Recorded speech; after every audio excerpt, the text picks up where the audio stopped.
Alright, now that all the arches have been built, we're going to be installing them here. Had the guys over to give me a hand with this. It's a lot easier with some extra hands. Here we're adding some two-sided tape. Originally this was going to be the plan to add the one-way permeable moisture barrier, which is just house wrap, just to keep any condensation that would form on the inside of the metal building from contacting the insulation and losing insulating value. After messing around with this first piece here, it was pretty apparent that this was not the way to go.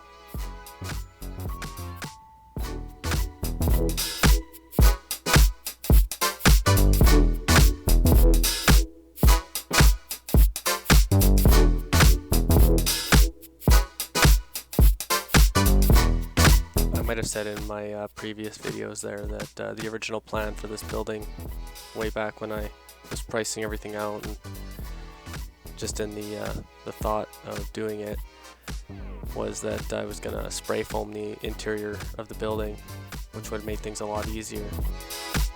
But like I said, the prices of materials increased substantially here, and I would have ended up paying almost twice as much as I paid for the building just to insulate it. So we ended up thinking up this idea here to insulate it cheaper than the foam.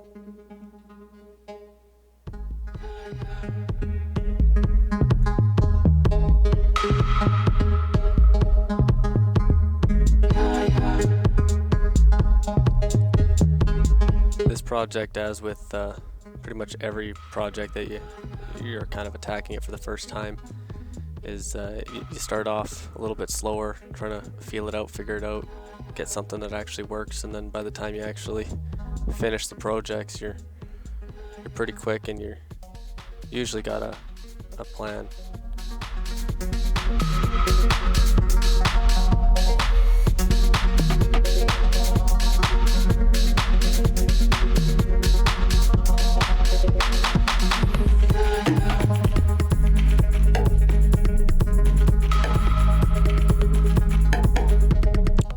Biggest downside to doing these arches with the fiberglass insulation is that you end up losing a fair amount of interior space. I left the cavity at 10 inches thick so that I could put an R40 bat in there, and so you lose 10 inches per side and then all the way around the arch as well.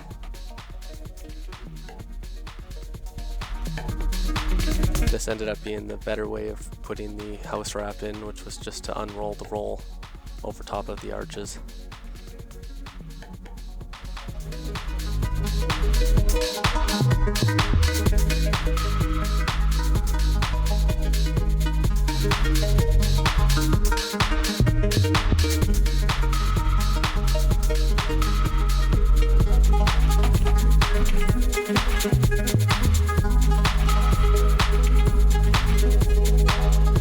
I find that I go through phases of thinking that the building is like really large at times and then also smaller at times, depending on which phase we're in and what it looks like on the interior.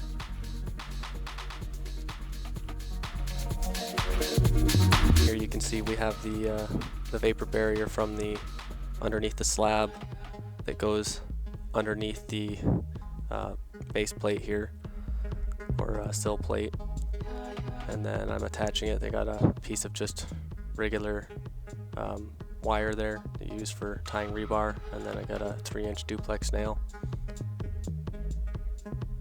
So I drill a hole through both into both the wraps and the wood there into the concrete, and then I just use the wire there to wedge the nail in place so that it isn't going to go anywhere. And I put a nail pretty much every other arch opening, so each arch was 2 feet apart, so you got a nail every 4 feet roughly.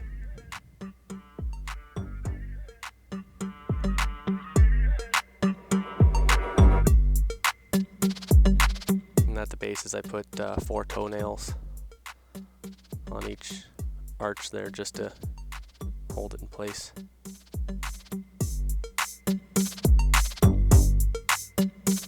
I used a string line to keep the base plates on either end lined up from end to end.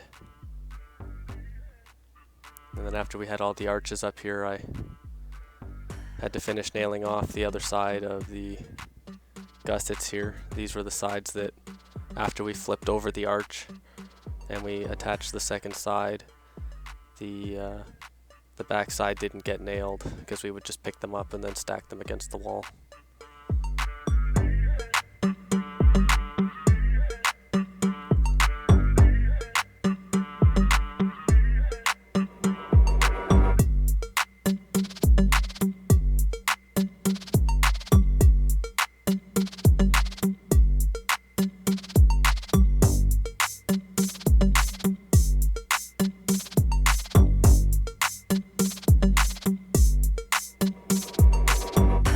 Keeping with the partial high efficiency here, not that it's like the best insulating job, but I was trying to keep from cold spots once again.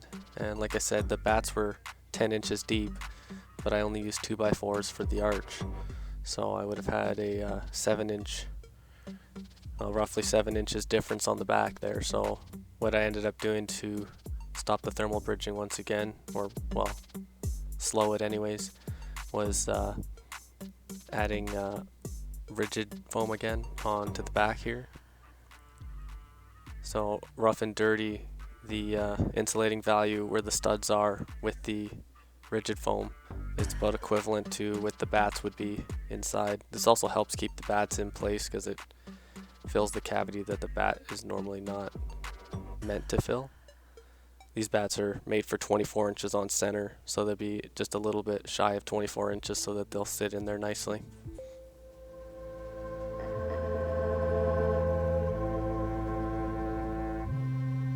So we cut the angles on the back of this foam here, going around the arch to the same angles that I built the arches with.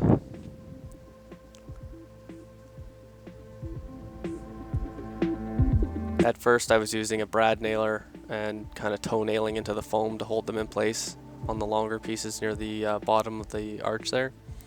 But I found as I got up higher, just wedging behind the gussets was enough to keep them in place.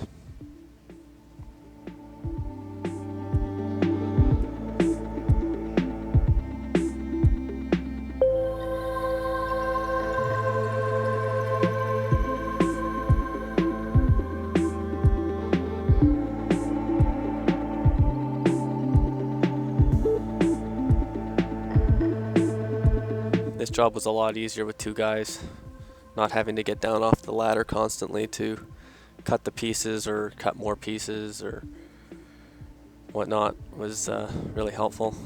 So here's how I cut the foam. It came in a 2-foot by 8-foot slab, 1.5 inches thick here to match the 2x material. So I would just for ease of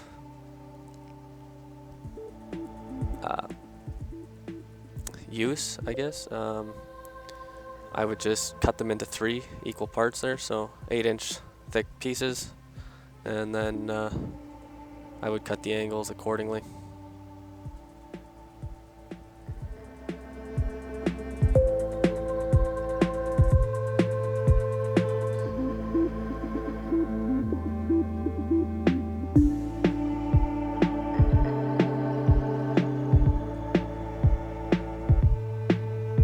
And here the super tedious part was the taping of all the house wrap or moisture barrier.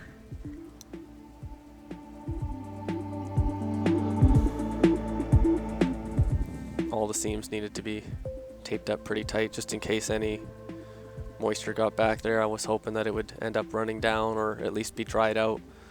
We have the entire cavity of the bump of the arch there to provide some airflow. Hopefully dry it out in there.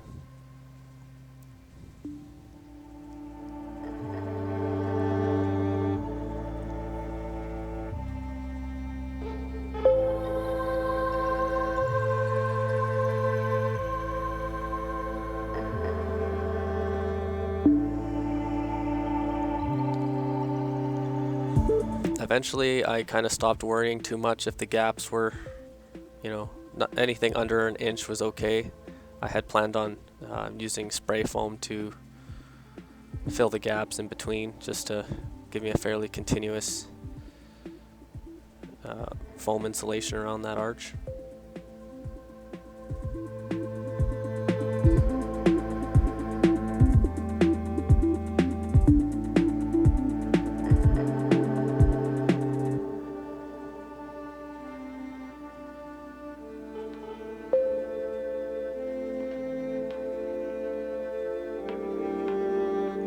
Nice thing too with adding the foam there is it ended up holding up the house wrap so that you had like a nice cavity to put the insulation, and I threw a little piece up there just to see how it would hold in place if I was going to have issues with them falling out. I had never really worked with a bat this thick before, so it was impressive to me to see insulation that thick. These bats are typically used in like an attic or somewhere in the roof assembly.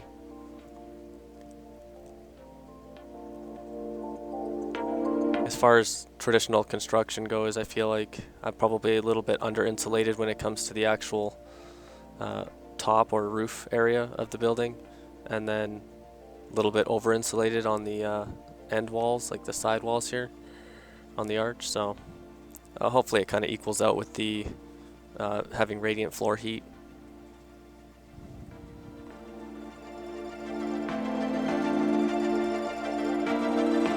I also only ended up going with 3 blocks along each arch on the top there, and none on the bottom.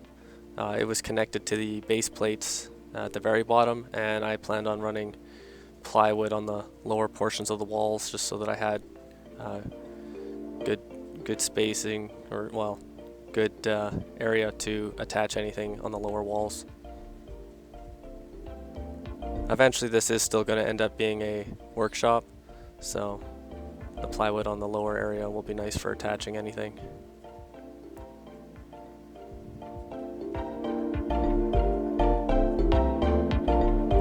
Like I said, even with this building being a bit smaller than I would originally have liked to live in, it's kind of a good thing because it'll keep me from getting too comfortable, I hope. Especially as the kids grow and they get a little bigger, they're going to need a little more space. As it sits right now, this should be big enough for them when they're younger. And then it'll help keep me motivated to build my actual house eventually.